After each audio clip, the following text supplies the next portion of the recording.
The following is a project of our nonprofit newsroom. Support Midcoast Morning and local community-centered journalism today by signing up to be a monthly sustaining donor at chly.ca/donate. It doesn't take much money to support local news. Hello and welcome to Midcoast Morning. I'm Joe Pugh. A new exhibit at the Nanaimo Art Gallery is going to be exploring audiences' tastes in more ways than one. After Wrappers from the art collective Big Rock Candy Mountain launches tonight at the gallery, featuring the work of Hannah Jickling, Reed H. Reed, a variety of guest artists, and elementary school students. It's going to be running through July 12th. I spoke with the art gallery's curator to learn more. Hi, I'm Jesse Birch. I'm the curator of Nanaimo Art Gallery. And you've got a new exhibit opening up this weekend at the Nanaimo Art Gallery, After Wrappers, inspired by candy. Is this going to be an edible exhibit? Tell me about it. Well, there is an edible object in the exhibit. There's two major components of the exhibition. One's called Sour versus Sour, and one's called After Wrappers. Sour versus Sour is the edible one. So this is Big Rock Candy Mountain is a collaboration between Hannah Jickling and Reed H. Reed, but they also collaborate with guest artists and, most importantly, elementary school students. So they've had a couple of opportunities to work in public school settings with young people to design artworks and develop artworks together. And so one of the artworks that they created, which was with the Queen Alexandria Elementary School in East Vancouver, the grade 3 and 4s there, was a chocolate bar. So they were at the school, and they were noticing how there was a certain cachet around candy. Like, you know, these kids have things like warheads, these things that like adults might not necessarily find palatable, but to the kids, they're valuable. There's something like so cool about something that's so sour you can barely taste it, right? And so they thought, well, these kids, you know, why don't we bring them into the conversation about what flavor is, what value is? And so they collaborated with these kids to come up with some flavors for chocolate bars. The first project was in 2016, and at that time, they came up with a flavor that involved nerds, the little candy nerds.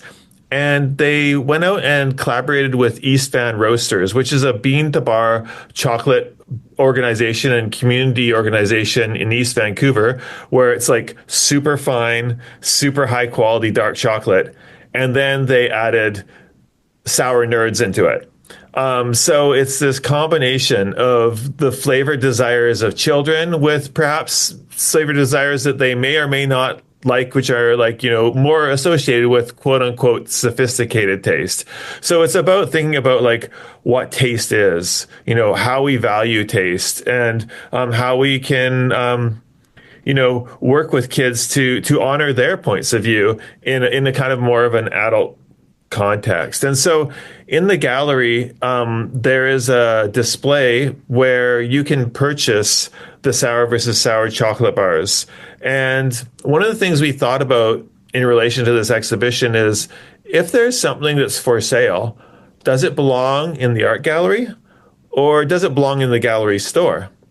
And so in collaborating with the artists and discussing what we could do to like honor these like two different spaces, we've created a portal between the gallery store and the gallery. So we literally cut a hole in the wall. And so when you're in the gallery, you can see the chocolate bars through a kind of portal window, but you can't take them, you can't buy them. There's a plexiglass sheet on that side.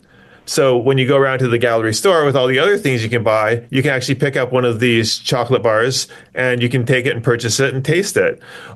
We think of them as like kind of like edible editions. So, you know, an artist's edition has a certain kind of value. It's maybe a collectible. In this case, you can buy it to collect or you can buy it to eat. While you were talking there, I really got thinking about the parallels between taste, as in this is what this sour chocolate tastes like, and taste, as in this is my taste in art. I think this is good art. I think this is bad art. What do you think this exhibit is going to say about the parallel between those two things, the distinction? I think I just asks a lot of questions about those things. I don't think it says one or the other. I think it's mostly just offering viewers and audiences an opportunity to think through like how different points of view are valued in the context of contemporary art. And this is part of a series at the Nanaimo Art Gallery, all based on the question, how can we play together? Can you explain that to me? Absolutely. So each year we ask a question to our community through art. So this happens through exhibitions, but it also happens through all of our educational programming. So we have this anchor that we can all refer to throughout an entire year. It creates continuity between our programs, but it also creates a touchstone for the community. So when someone comes to the gallery this year, they know, oh, Nanaimo Art Gallery is asking, how can we play together? What does that mean at this time? What does that mean for this exhibition? So it takes a lot of different forms. In this particular exhibition, I think it's a really interesting model to think about how artists, adults, and young people can collaborate together to make art. Yeah, with what you know, I mean, the exhibit still hasn't quite open to the public yet. But what are your impressions of what the students and the youth brought to it?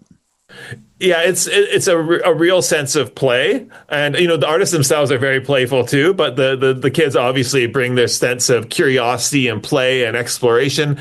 So another one of the projects that I mentioned to you, After Rappers, was a project they did with the Roberts Service School in Dawson City. This is grade 5 and 6 students. And in Dawson City, it's like a place where the recycling is a big issue because it's like pretty remote. And so getting garbage out is pretty hard. And so the artists were thinking about the glass recycling situation there. And so they went with a group of kids to that group of kids to the museum there and realized that there's actually bottles on display in the museum, historical bottles. And they were wondering, well, what's the difference? Why are these bottles more valuable than the bottles that we're recycling or we're throwing out? So the kids got to do activities with the artists where they would reach into a bag and feel a bottle and then draw a version of it. And then they got to like design their own, like what would be a cool bottle shape for a cool kind of flavor? And they would design those things. And then the artists thought, well, let's make these bottles real. So they reached out to a glass blower from Vancouver, and he took these drawings and he actually created really close replicas of the kids' like super wacky bottle drawings in 3 dimensions. And so one of the things you see when you go into the gallery is this super long table with all of these bottles designed by the kids laid out all across it. And you can see their playful point of view through these really cool, funky bottles. And then the other thing that project was thinking about was this idea of recycling. And while the artists were working with the kids and thinking about recycling, they realized that there's like lots of they would find garbage on the street, and they realized there's lots of aesthetic value in garbage. Like the wrappers, literal like after wrappers, the wrappers that you find on the ground are kind of interesting. And the artists wanted to think about how they could shift the value, just like they did shifting the value of thinking about like a recycled bottle versus a bottle that's in the museum. They wanted to think about how you can shift the value of something that we ostensibly think of as garbage. And so they worked with the Malaspina Printmakers. It's a printmaking organization in Vancouver to make these really cool prints of all of these wrappers that they collected. There's 2 bodies of prints in the show. One of them is ones that they collected from the school grounds, and I think those are from the East Vancouver School. And then other ones are from the street in Dawson City. And so they've taken these ostensibly cast off things and created more of a high culture around them by making them an editioned print. And so you see that in the gallery, and they're so cool looking, and it's so fun to look at them and try and figure out what the hell they are, because they're like, they're monochrome. They just become abstracted. So, they're no longer useful. They're abstracted. They become art, but they also become mysterious and interesting. So that's one of the ways that the show is really playful. Another way is the chocolate project that I mentioned. has a new component to it that they made specially for this exhibition, which is they made a film with this new group of kids that they just made a new flavor with. And the film sort of charts the whole process of making the chocolate bar from bean to bar. So East Van Roasters is a bean to bar chocolate making organization. So they worked with a filmmaker named Aya Garcia and a sound recorder named Pietro San Marco. And those two also worked with the kids. And so they created this beautiful film of the kids experiencing the process of making chocolate. Like the kids are on the ground in East Van Roasters, like touching the beans, tasting them, all this kind of stuff. It's really cool to see. And then so Aya made this film, and then Pietro made the soundscape for it. And the soundscape includes some of the kids' voices while they're like exploring and tasting the chocolate, but it also includes Foley sound. So Pietro worked with the kids, so the kids could create their own sounds for the film that represents their experience. So there's all sorts of funky, weird Foley sounds that the kids created. I just thought that was such a like special way to involve the kids in like the whole process of making, not just the making of the art, the chocolate bar, but the making of the art, the video, the so-called documentation of the making of the art. So I just like think those kids must have had such an incredible experience, and it's something they're probably never going to forget. Whenever I see art, creative projects by kids, I feel like I'm always so consistently impressed, and or they often bring me a lot of joy, but I feel like it's pretty rare to see artwork from kids platformed in traditional kind of art spaces. You think that's a fair thing to say? Yeah, I mean, I think, at Nanaimo Art Gallery, we try to include lots of diverse perspectives in all of our programming, but it is rare to have kids platformed, and I think that's a societal sort of problem in a way. There's, kids aren't empowered in the same way that adults are empowered. The artists were saying that in order to give the kids like rights to the artwork, they would have to get permission from their parents. So there are these sort of layers in our culture that sort of define what kids can do and what adults can do. And I think this exhibition does a really good job of calling that into question and asking us to think about that more. But yeah, definitely, there's definitely aren't as many shows with kids than there are with adults. I should also say though, we do have a ton of kids programs at Nanaimo Art Gallery. So from our Art Lab Sundays, which is like a family time when like whole families can come in and make together. We have like all sorts of programs. We have camps. There's so many different ways for young people to engage with art through Nanaimo Art Gallery. We also have, for the run of this show and for every show, we have a Friday tour. So people can come in at noon on Friday and get a tour of the exhibition. And we do have exhibitions of youth art in the Nanaimo Art Gallery pretty regularly, but more in our art lab space. So there's a teen program. And in that program, every time at the end of the program, they usually have an exhibition of their work in our art lab space as well. What is happening special to mark the launch of the exhibition this weekend? Oh, yeah, there's some pretty cool stuff happening. So we have an art lab activity. So that'll be a fun thing that people of all ages can do in our art lab space.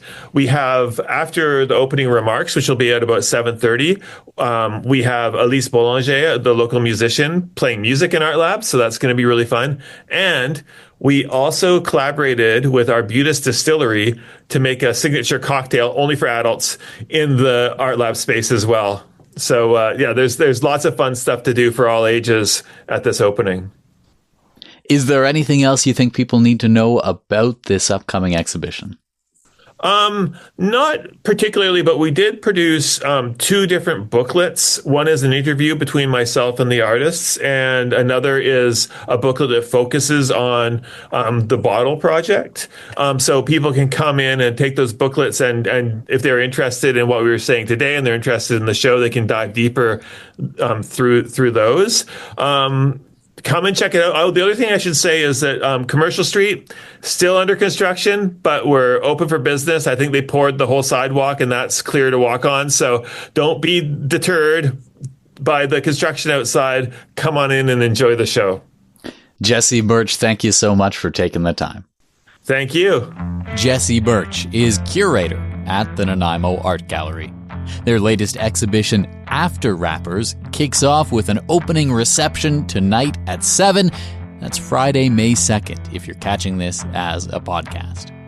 Midcoast Morning is made possible by the Community Radio Fund of Canada and generous listeners like you. With your support, we can expand Midcoast Morning from 2 to 3 original programs per week to cover local news, current affairs, and arts and culture. The demand for legal aid is on the rise in BC. The Office of the province's Auditor General has just put out a report following a look into the system.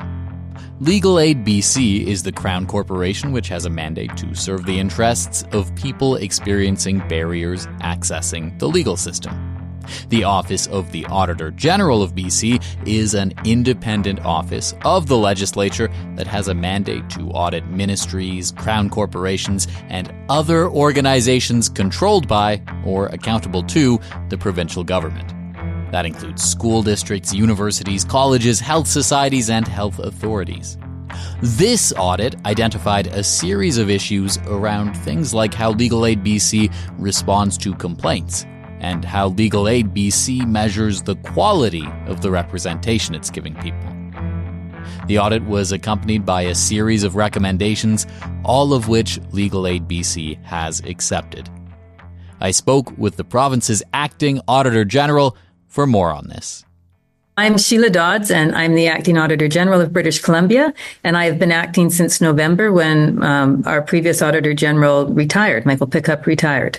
I've been with the office about 15 years now. And the office has recently released a report of an audit into legal aid in BC. Can you give me the outline of why this audit? So legal aid is a very important service for low-income British Columbians. And so it was an area. We have a very broad mandate, but it was an area we hadn't looked at for a long, long time.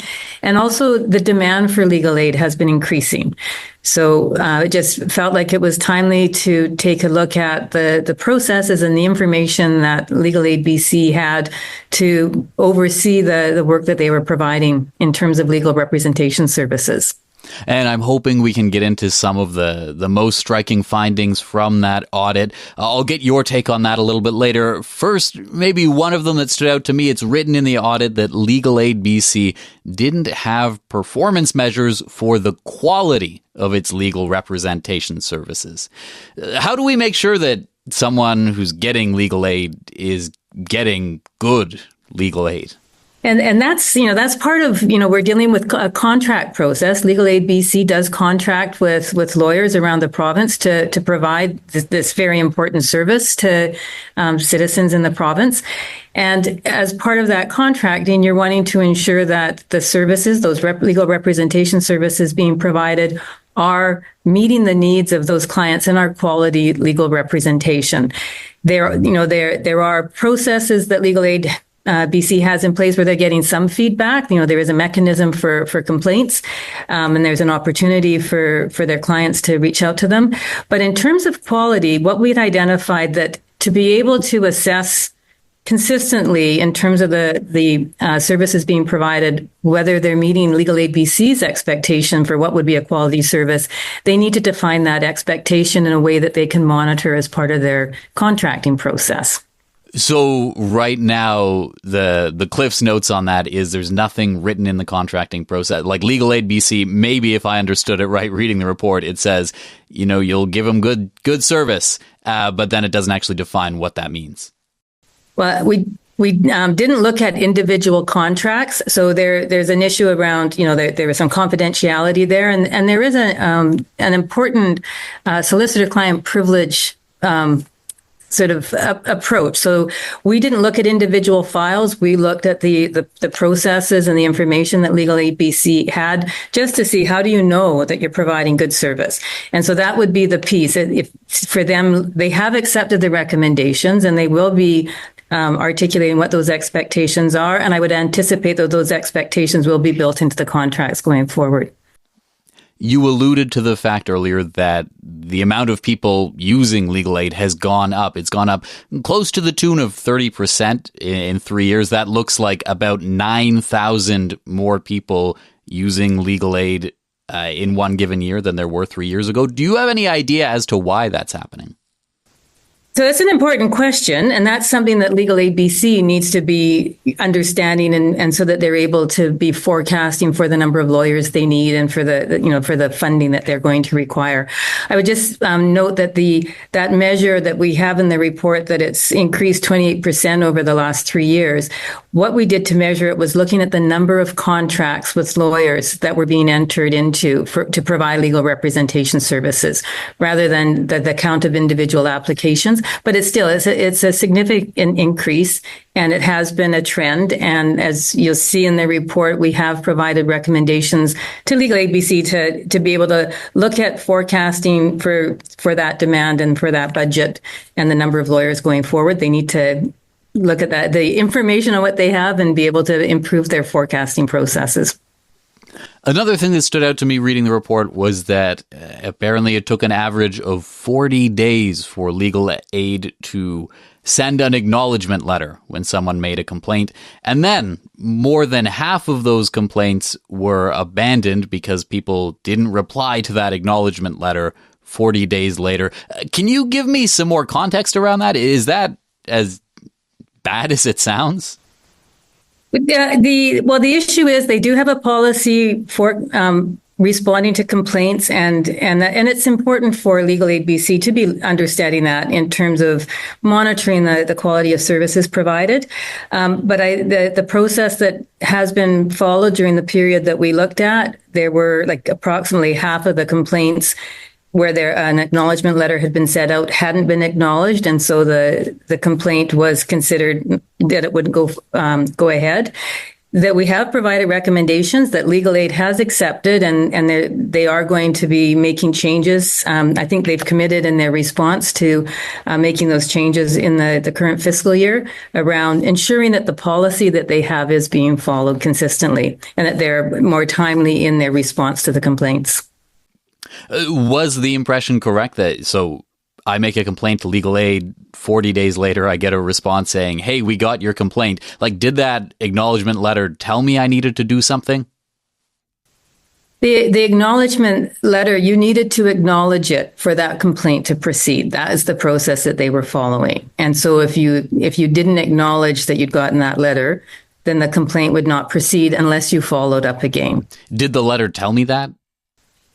I can't speak to that specifically. I can follow up with the team and get back to you on that. But I think that I believe that the letter did expressly indicate if there was additional information that needed to be provided, and whether you needed to acknowledge that you had received it and then you wanted the complaint to proceed.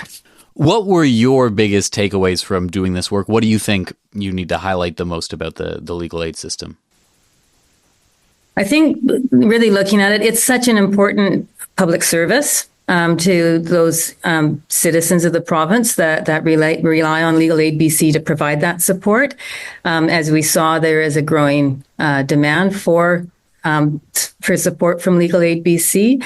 And really, the takeaways for me is that the organization is very proactive, and they accepted the recommendations, and they're making the changes because they do want to improve how they're forecasting into the future to support the demand that is coming for their services. And they were very open to looking at how to improve how they manage their performance, and looking at timelines and looking at KPIs and looking at improving the way they administer the complaints process. So my takeaways were it's an important area. It's an important service, and then they do important work, and they were very open to making changes to improve what they're doing. As you say, Legal Aid BC accepted the recommendations. What comes next? What's the timeline on their implementation or the mechanism to make sure that they're put into effect? That's a very good question. So we have a follow-up process that we started implementing a couple of years ago, and it's part of our relationship with the Legislative Assembly. So when we table our reports, they automatically get referred to a committee of the legislature called the Public Accounts Committee, and we work with that committee and meet with that committee on all of our reports. So there will be a meeting in the future where we will attend with representatives from Legal Aid BC to discuss the audit and the findings of the audit and the recommendations and the actions planned. And then we will, as part of a follow-up process that we do for this committee, we follow up on the recommendations of all of our performance audit reports. And each year we provide a summary of the status of those recommendations. And in May of 2024 was the last report that we published, and it was for all of the recommendations related to audits that we had published between 2019 and 2022.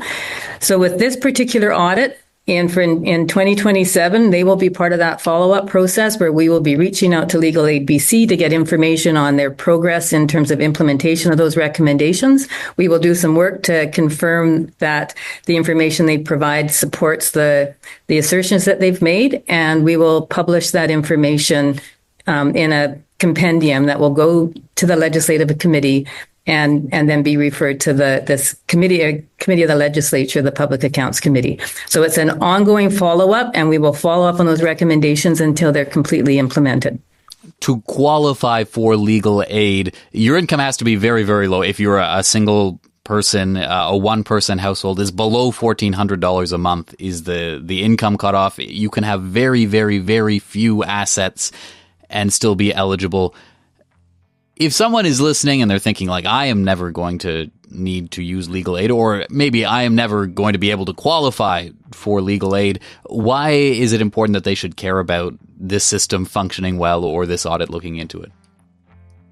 I think access to justice is a right. And so caring about the work of Legal Aid BC and supporting those vulnerable people who would not otherwise have access to that resource, to those legal representation services, it matters. And we all should care about that.